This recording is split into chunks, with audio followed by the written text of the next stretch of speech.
ici, je me joindrai à ceux qui, antérieurement, ont remercié tous ceux qui ont rendu possible cette réunion, tous les partenaires, Monsieur le maire qui nous a si gentiment accueillis et qui a bien voulu citer mon maître à penser, le seul que je me reconnaisse, Fernand Braudel, Arnaud Ventura, qui est en fait comme patron opérationnel du groupe Planète Finance et le vrai maître d'œuvre derrière ce projet, qui est en effet pour nous extrêmement important et j'espère pour tous ceux qui seront là marquera un véritable début. Parce que c'est en effet la première tentative d'une réunion mondiale de ceux qui s'intéressent à l'économie positive. Qu'est-ce que l'économie positive? C'est l'économie qui regroupe ceux qui tentent de donner du sens aux agents économiques, il s'agit d'entreprises, de mutuelles, de coopératives, de syndicats, d'associations, de partis politiques, un sens qui aille au-delà de la fourniture des services que ces entités sont supposées rendre. Ces 2 journées vont permettre d'échanger des expériences, de réfléchir, de définir un programme d'action, puisqu'elles ne sont pas une parenthèse qui s'ouvre et ne se ferme, elles sont véritablement un début. Et on verra que cette économie positive, en tout cas je vais essayer de le montrer maintenant, ce n'est pas quelque chose de marginal, quelque chose d'anecdotique, de secondaire, une sorte d'adjuvant, parasite ou parallèle de l'économie globale. C'est véritablement le cœur de l'économie de demain. C'est à la fois ce qui est en train de pousser dans le souterrain de la société planétaire, et c'est en même temps, je le crois vraiment, l'élément fondamental de réponse aux grandes crises que nous vivons aujourd'hui. Je pense qu'elles permettront de comprendre que la résolution même de la crise globale que nous traversons aujourd'hui, crise économique comme crise politique et morale, trouve profondément sa source dans le fait que l'économie n'est pas positive au sens où nous l'entendons et où je vais essayer de le montrer. En effet, le modèle de l'économie aujourd'hui est fondé sur une valeur majeure qui est l'individualisme. Le fait que les individus seuls, chacun pour soi, doivent tenter de façon aussi rationnelle que possible, dans la limite de leurs moyens, de leurs ressources, de leur situation sociale, de leur histoire, de réussir au mieux leur vie, c'est-à-dire essentiellement de réussir au mieux matériellement leur vie. Et si cette économie fondée sur la recherche maximale de profit a créé depuis au moins 10 siècles énormément de richesses, permis de sortir beaucoup de difficultés, d'obscurantisme, d'obstacles, de dogmes. Et si on peut admirer, comme le faisait d'ailleurs aussi Karl Marx, la fonction du capitalisme dans la disparition des grands blocages que le féodalisme a mis en place, on peut penser qu'aujourd'hui, ce que le capitalisme a apporté se heurte à des limites profondes. Sans refaire un diagnostic trop long qui n'est pas l'objet ici, on peut évidemment se souvenir de ce que, malgré l'extraordinaire croissance des richesses, la pauvreté, qui est le principal sujet de préoccupation de Planète Finance, reste aujourd'hui majeure. Plus de la moitié de la planète vit avec moins de 2 euros par jour, et malgré la croissance, ce nombre ne diminue pas. L'environnement est de plus en plus détruit, nous vivons de plus en plus au détriment des générations futures, en faisant des dettes, au détriment des générations passées, en détruisant ce qu'ils ont construit, et en particulier l'environnement. Et ceci sans créer, même pour ceux qui ont accès à des richesses nouvelles, autre chose que beaucoup de frustration, parce que, quel que soit le niveau obtenu, il n'est jamais considéré comme suffisant. Et je dirais que, même plus profondément, on peut penser que la crise actuelle est très largement fondée sur ce modèle, sur la raison d'être de ce modèle qui est l'individualisme. Parce qu'au fond, le marché tel qu'il est, c'est le mécanisme principal de la répartition des richesses, et il conduit, par les inégalités qu'il produit, à rendre impossible pour l'immense majorité des gens, y compris même dans les pays développés, à disposer des ressources nécessaires pour consommer. Donc, la seule façon pour eux d'arriver à la consommation, c'est de s'endetter. Et une des grandes raisons de cette crise, c'est que justement les plus pauvres ont dû s'endetter pour faire tourner la machine économique. Plus profondément, cet individualisme conduit très largement les uns et les autres à choisir d'être en situation de ne plus avoir de solidarité les uns avec les autres, d'être en situation de rupture, de ne considérer que celui qui compte, c'est moi maintenant, tout de suite, dans une situation où, puisque j'ai le droit de changer la vie en permanence, je suis en permanence en situation de précarité, parce que les contrats ne valent plus rien, les contrats sont de plus en plus facilement rompus, les contrats de travail, les contrats sentimentaux, les contrats avec la société et les contrats avec les générations futures et les générations passées. Et plus généralement, le marché, dans la mesure où c'est sa nature, devient mondial, et Le Havre est le lieu qui le voit le plus peut-être en France, se trouve confronté au fait que, alors que le marché est mondial, la démocratie, elle, reste locale. Et donc, on est confronté pour la première fois dans l'histoire humaine avec un marché mondial sans droit mondial. Or, on sait très bien, et les seuls pays qui existent dans ce genre sont la Somalie ou quelques rares comme ça, qu'un pays sans État, c'est le chaos. Qu'un monde sans État de droit, c'est le chaos. Et que la globalisation aujourd'hui, c'est, comme je l'ai écrit à plusieurs reprises, une sorte de somalisation de la planète par une destruction générale de l'État de droit. Pour beaucoup d'économistes, ceci est normal. Il ne faut pas demander à l'économie plus que cela. Adam Smith écrivait que l'égoïsme est la règle de nos sociétés, la condition de fonctionnement de l'économie, et qu'il ne faut pas chercher à avoir autre chose. Un autre grand économiste de la même époque, fin du 19e, début du 20e siècle, disait que accuser l'économie de ne pas tenir compte de la morale, c'est aussi idiot que d'accuser la théorie de jeu d'échecs de ne pas tenir compte des recettes culinaires. Et Milton Friedman, avec sa brutalité bien connue, disait que la responsabilité sociale de l'entreprise, c'est de faire du profit, rien que du profit. Business of business is business. On peut comprendre la logique de cela, il se trouve simplement que ça ne marche pas, ça ne suffit pas, ça ne crée pas un système durable ni stable. Et beaucoup ne s'en contentent pas, et beaucoup considèrent que cette économie-là n'est pas suffisante, qu'il faut repenser l'économie pour que les entreprises, les agents économiques de toute nature, se donnent d'autres objectifs que simplement de réaliser les conditions de leur propre maximisation du profit ou maximisation de leurs revenus, ou pour les entités de nature non commerciale, la maximisation du pouvoir de ceux qui les dirigent.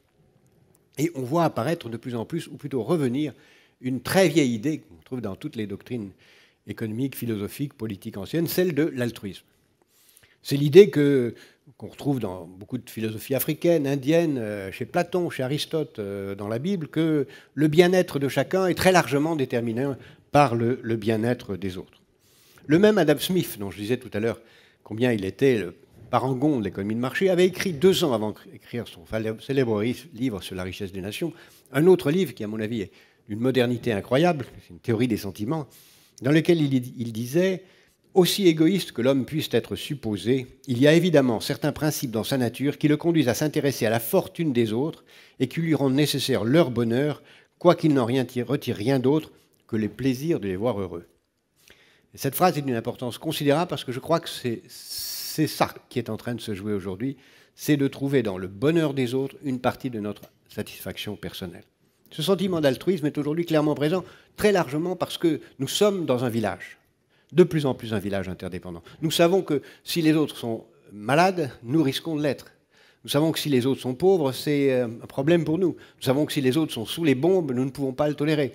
Nous savons que si les autres sont mal éduqués, c'est aussi un problème pour nous, non seulement en termes de charité ou d'altruisme, mais aussi parce que c'est notre intérêt que la collectivité soit le mieux possible. J'ajoute que les nouvelles technologies poussent de plus en plus à cela, puisque dans l'économie de l'information, j'ai intérêt à ce que les autres soient le mieux possible. J'ai intérêt à ce que tout le monde parle la langue que je parle, sinon je parlerai en l'air. J'ai intérêt à ce que le développement soit le plus vaste possible, parce que c'est ça qui crée des clients pour mes propres produits. J'ai intérêt à ce que tout le monde soit dans la meilleure situation possible. Et ça ne me gêne pas, puisque dans une économie qui est de plus en plus une économie de l'information, si je donne quelque chose, je l'ai encore. Si j'ai un verre d'eau que je vous le donne, je ne l'ai plus. Si j'ai une idée que je vous la donne, je l'ai encore. Et on le voit combien c'est vrai, tant dans la musique que dans l'éducation, que nous sortons progressivement de l'économie de la rareté, une large partie de l'économie, et que voit naître progressivement une économie où l'altruisme est la condition même du développement. Ça pose même profondément la question de ce développement de cette économie positive qui est là. Qu'est-ce que c'est qu'une économie positive? Qu'est-ce qu'une entreprise positive dans ce contexte? C'est une entreprise altruiste. C'est une entreprise qui considère que le bien-être de ceux qui la composent n'est pas sa seule raison d'être. Naturellement, c'est une de ses raisons d'être, mais ce n'est pas la seule. Qu'il faut qu'elle se donne comme objectif non seulement de créer des services utiles à l'amélioration du bien-être de ceux qui la composent, mais aussi du monde au-delà d'elle-même. Et c'est une entité qui non seulement produit de façon durable les produits et les services qu'elle rend, mais qui aussi s'intéresse à améliorer la qualité et la durabilité de son environnement. À l'heure actuelle, il n'y a pas du tout de bilan. On ne sait pas ce que c'est cette économie positive. C'est une des raisons pour laquelle, principale, nous avons voulu faire cette première réunion. Pour un peu faire le bilan de ce qui existe. Un petit peu comme si au XIIe siècle, à Bruges, on avait voulu faire le bilan du capitalisme qui, à cette époque, était anecdotique au regard du féodalisme et qui pourtant était en train de le faire exploser. Et aujourd'hui, je pense que c'est la même chose qui est en train de se jouer. On trouve cette économie positive aujourd'hui dans beaucoup d'endroits. On le trouve dans le monde des mutuelles, pas toutes les mutuelles, parce que souvent les mutuelles sont aussi concernées par seulement leurs membres. On le trouve dans les coopératives, pas toutes les coopératives, qui souvent aussi sont presque des entreprises comme les autres, qui s'intéressent seulement à leur propre bien-être, au profit ou à l'ego de ceux qui les dirigent. Dans les associations, pas toutes, parce que là aussi, il y a aussi des égos, il y a aussi des gens qui vivent plus de la charité que de l'équilibre global. Mais malgré tout, il y a dans ce monde-là, pour lequel le profit n'est pas la finalité, beaucoup de choses qui vont dans la direction de l'économie positive. Et nous avons ici quelques exemples de coopératives. Je pense à Equitable, qui est une entreprise spécialisée dans le commerce équitable, qui va être là. Je pense à Shenley, qui comprend une entreprise d'insertion et une foncière sociale. Dans les associations, il y en a nombreuses ici, pas seulement Planète Finance, mais CARE, et puis il y a une ONG très importante en Inde, Sulabh International Partner, qui est une entreprise qui a permis de sortir les intouchables de leur situation. Le président de cette société, de cette ONG, viendra parler tout à l'heure, comme le président de World Toilet Organization viendra parler, une ONG de Singapour, de ce qu'ils font. Il y a dans le monde des ONG beaucoup d'acteurs de l'économie sociale. Et puis il y a des entreprises sociales proprement dites, des entreprises qui se sont créées comme telles.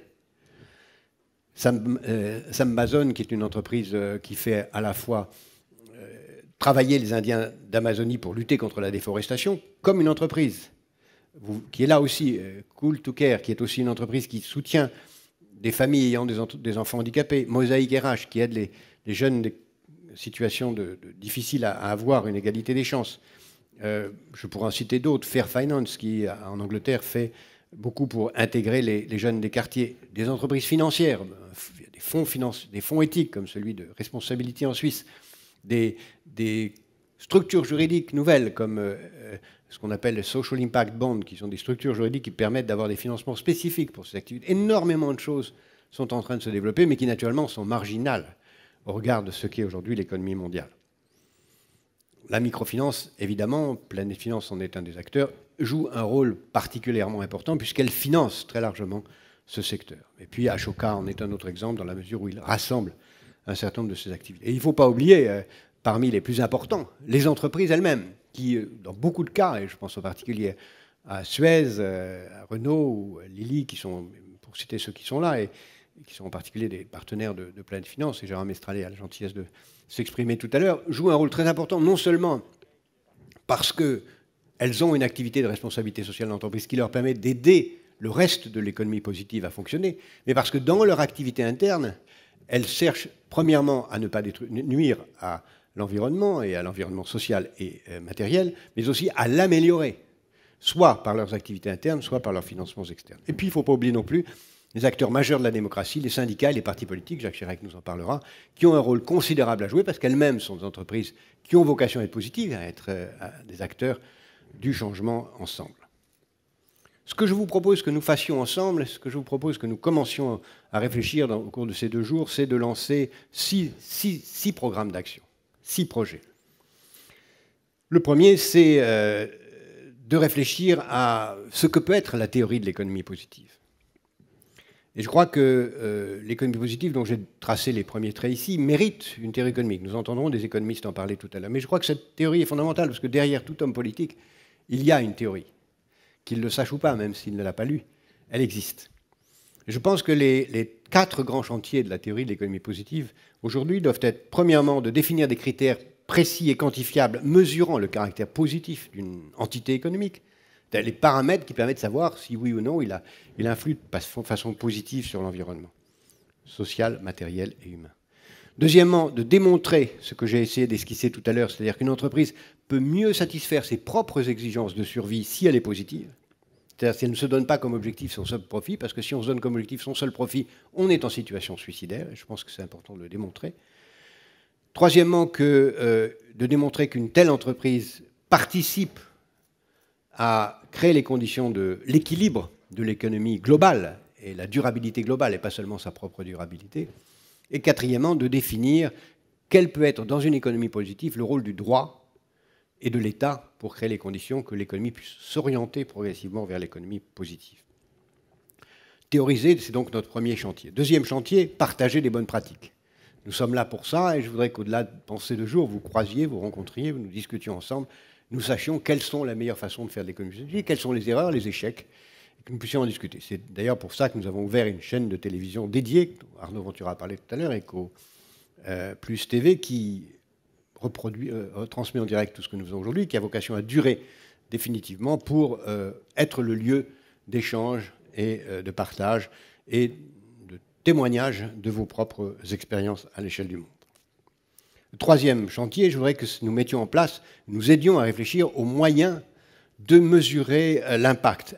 Plus exactement, non pas théoriquement, mais à les mettre en place concrètement pour savoir vraiment, par des agences de notation spécifiques ou par d'autres moyens, comment faire en sorte que les entités économiques ou les entités politiques, associatives, etc., puissent avoir des études d'impact sur leur impact plus ou moins positif sur l'économie. Comment, en quelque sorte, elles peuvent, pour employer le mot pédant des économistes, internaliser les externalités.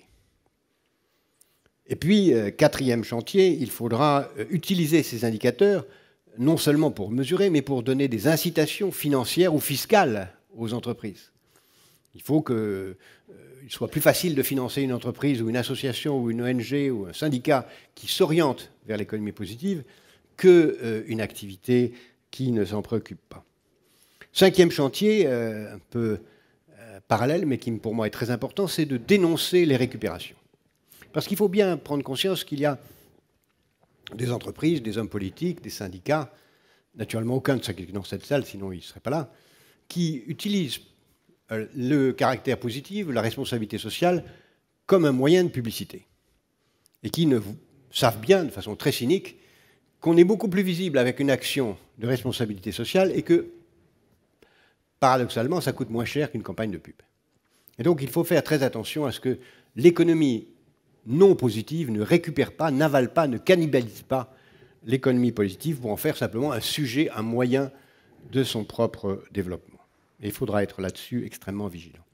Sixième chantier, peut-être le plus important, c'est d'aider à mettre en place les législations qui sont nécessaires. Parce que les agents économiques de toute nature, entreprises, syndicats, ONG, etc., États, ne pourront aller vers l'économie positive que s'il y a un cadre juridique stable de long terme qui leur permet de durer. Rien ne peut être fait si le long terme ne revient pas. Or, l'économie individualiste est fondée sur l'apologie du court terme, comme je le disais tout à l'heure.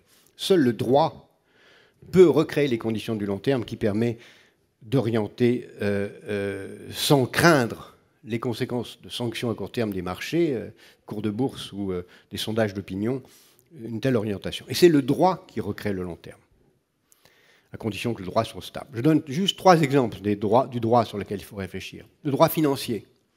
Il est très important que le droit financier augmente la canalisation des ressources financières vers l'économie positive. Par exemple, en France, est-ce qu'il est normal que les réglementations sur les fonds d'investissement sociaux ne permettent aux fonds d'investissement sociaux, souvent remarquables, comme Gérard Mestralet en parlera tout à l'heure, qui investissent dans l'économie sociale, de n'avoir le droit que d'investir 10%, et en réalité, ils investissent moins que ces 10% des ressources qu'elles collectent au nom de l'économie sociale, ou surtout de l'économie positive, beaucoup plus large que l'économie sociale.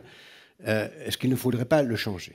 Deuxièmement, est-ce qu'on ne peut pas imaginer qu'il serait nécessaire d'avoir un statut nouveau pour les entreprises de nature responsable? Aux États-Unis, et le créateur de ce statut viendra en parler tout à l'heure, il existe un statut juridique, le L3C, qui permet à des entreprises de prendre un statut qui n'est ni un statut d'ONG, ni un statut d'entreprise commerciale, mais un statut spécifique pour créer les conditions de leur développement. Et en Europe, et en particulier en France, nous sommes gênés par le fait qu'il faut être soit une association, soit une entreprise, et que c'est très difficile d'être les deux à la fois, et qu'une entreprise, c'est spécifique de caractère social, de caractère positif serait nécessaire. Et aux États-Unis, à côté de ces entreprises, il y a aussi un mécanisme de certification qu'on appelle Benefit Corporation, qui sont une façon de labelliser l'économie positive, qu'on pourrait aussi traduire dans le droit français. et dans le droit européen. C'est très important que cela existe. Évidemment, il existe le concept d'entreprise solidaire déjà. Et une entreprise solidaire, comme chacun le sait, c'est une entreprise qui est solidaire au sens des travailleurs qu'elle emploie. Elle doit employer des travailleurs handicapés. Au sens de la démocratie de sa gouvernance. Elle doit associer davantage de salariés, mais au sens aussi des écarts de rémunération. Mais absolument pas une entreprise solidaire, ni au sens de l'environnement ou au sens de son impact plus ou moins positif sur l'économie. Donc il faut vraiment créer les conditions de ce changement. Et le groupe Planète Finance, et j'espère beaucoup de partenaires qui sont là, pourraient être mandatés, je l'espère, et c'est la demande que nous formulons, pour fédérer un certain nombre d'acteurs et produire un rapport annuel sur le panorama mondial de l'économie positive et les réformes à entreprendre pour y mener. Je pense que tout ça est d'une urgence extrême. Cela conditionnera, ça devrait conditionner l'action des institutions internationales, ça devrait conditionner beaucoup de changements. Et si on le fait, eh bien, je pense que beaucoup de choses changeront à long terme. À nous maintenant de répondre aussi clairement que possible à au moins 3 questions. Pourquoi, comment et qui? Pourquoi l'économie actuelle nous conduit-elle à tellement de difficultés? Comment on peut modifier cela en modifiant les comportements des agents économiques? Et surtout, qui fait quoi et quand? Au travail. Merci beaucoup.